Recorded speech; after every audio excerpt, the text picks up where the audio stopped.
Welcome to Fundraising Unfiltered, my love letter to nonprofit leaders who are done with sugar-coated advice and tired tactics that just don't work anymore. Hi, I'm Danielle Locke, your nonprofit success partner. I've raised tens of millions for organizations of all sizes, and now I help leaders like you fund your mission with confidence. We'll talk fundraising, staff drama, board issues, budget cuts, and even bullet holes. Yep, bullet holes. Because we've got real stories and smart solutions and a bunch of laugh out loud moments. All right, let's go. Aw, shnikes. It is the end of the year. It is October 2025, and we are about 80 days before the end of the year. And I know you're feeling like you're being swallowed in quicksand and you just can't quite get ahead, and the end of the year comes all too quickly. But I'm going to give you a quick outline on how I cracked the code on getting the end of year appeal, turning it into a successful campaign, and doing it all without all the shoulds, oughta, coulda dones that make us all want to pull out our eyebrows, and how you can maximize what you have in your particular organization to strengthen your appeals, bring dollars in, and not go crazy in the meantime. All right, so let's jump right in. So I know where you've been. I know that you're just all of a sudden summer came and went, and it was September, and you started getting into the flow and started maybe thinking about the end of the year, but it all came too quickly. So here we are, the second week of October, and you're like, oh my God, what are we going to do? As I often say, let's take a deep breath and let's first stop and take assessment of what you have. Where are you at in the year?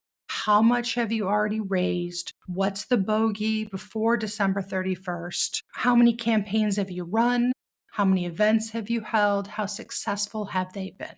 Okay, let's just take a look at that. Then you're going to look at where your donors are in their giving, where your relationship is with them, how many, they'll talk about LIBUNT and SIBUNT, and that's, last year, but not this year, or some year, but not this year. But really, I just like to look at the last 5 years or so and say, of our semi recent donor pool, how many have given in this calendar year? Because those are going to be your targets. Ideally, that they will have given in the last 2 years, maybe 3 years. Don't go back before COVID. That's just neither here nor there. So we're going to look at that list. Those are our targets. And those are the folks that we are going to communicate in as much as we can. Those are going to be your primary targets. So, all right, we kind of got our targets. Now we're going to look at what is the topic, right? What is, when you do a successful campaign, you need a story, a hook, something that's going to pull at the heartstrings, perhaps some statistics or numbers to put a context around the need.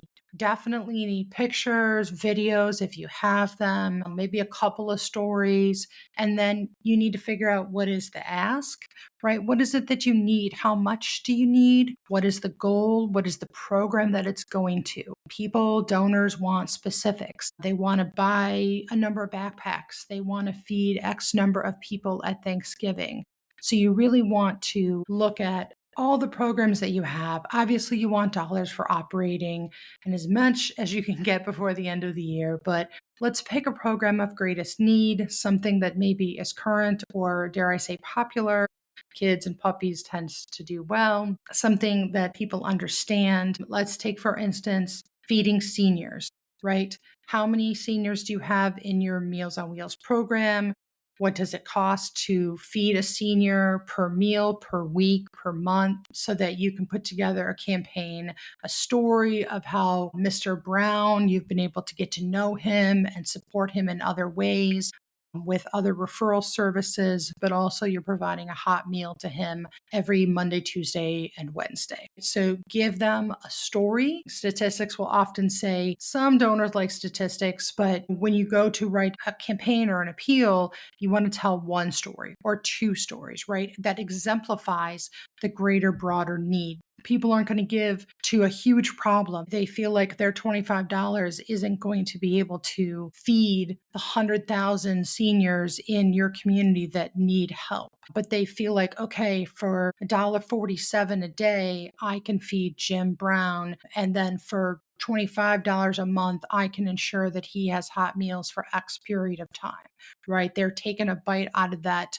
incredibly large apple that you are working on. So we've got our list, we've got our story, you've got your materials. One comment here is, do not feel like you have to come up with something new. Recycle, reuse, even if it's the same story you used last year. Definitely, if you've used it in any kind of newsletters throughout the year or in your social media, all of that is fair game. I mean, let's be real. Life is busy. People are distracted. Even if people really care about your mission, what is the likelihood that A, they even saw it given the social media algorithms, or B, they're even going to remember it? And then C, they might even remember it and say, oh, I really did like that story of Jim Brown, right? So it's all win-win-win. Reuse, recycle what you have. If it's a particularly powerful story that exemplifies your impact and did well the first time around, then you need to, as I said, come up with where those dollars are going to go, if it's how many seniors or if it's a new refrigerator.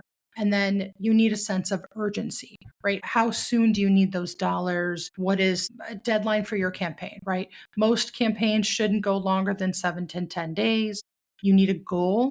How much are you looking to raise? Are you looking to raise $30,000 for senior meals before the end of the year so that you can provide however many hundreds of meals between now and through the holidays? Even better if you can get a matching donor. Is there a board member or a major donor that would be willing to offer up 5, 10, or 15,000 or more that would match dollar for dollar every donation that an individual makes? Match campaigns are really powerful for the small to medium level donor, someone that's donating $25, $50, or $100, that if their $50 donation is going to get doubled to $100, they feel like, yeah, it's really worth it. I am really making an impact, even though I can't give a whole lot of money. So, a great campaign, a great appeal. I say a great appeal, right? Which is a story. Who is your people you're asking? What's the story? What's the need? Where are the dollars going? Create a sense of urgency. Why is this important now?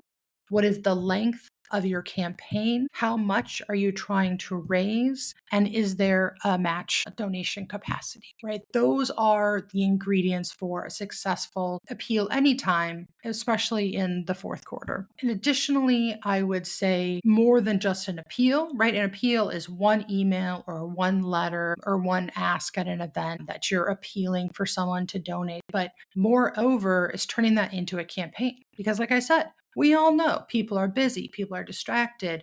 As you get into the end of the year, you've got the holidays, you've got PTO to use, you've got things that you're doing, you've got family coming in town. There's a whole bunch of stuff happening, right?